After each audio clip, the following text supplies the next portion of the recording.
So, you've got a residential mortgage, yeah? You owe money to the bank. You've paid some of that money back to the bank, and therefore you've got what's called lazy equity. And lots of people are nervous around how much of our house should I pay down before we think about investing.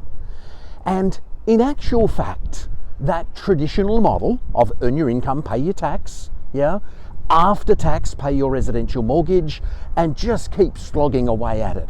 And at the beginning, the bank's going to take 2/3 as interest, and towards the end, it's going to seem like it goes a bit faster. Unfortunately, lots of people refinance their property because they move or they need to at some stage in that first 5, 6, 7 years, and then they start back at the beginning of the 2/3 of the money that you send to the bank goes in interest.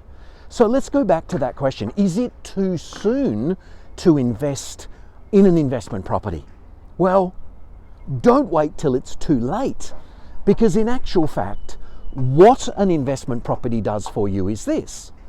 If it's well chosen and it meets the right criteria, so use some experts in your world, what it can do as a statistic is help you to pay your residential home loan off 5, 6, 7 or 8 years earlier, not later. Everyone's so surprised when we hand them the maths and we say, if you don't do an investment property, it's going to take you 17, 18, 19, 20, 21, whatever the forecast is, years to pay off your residential mortgage.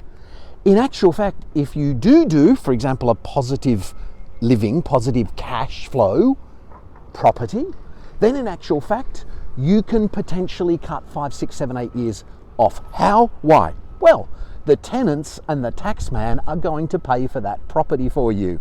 So of a property like this, if it was single living, that'd be a depreciation claim of about $15,000 a year for the first 5 years.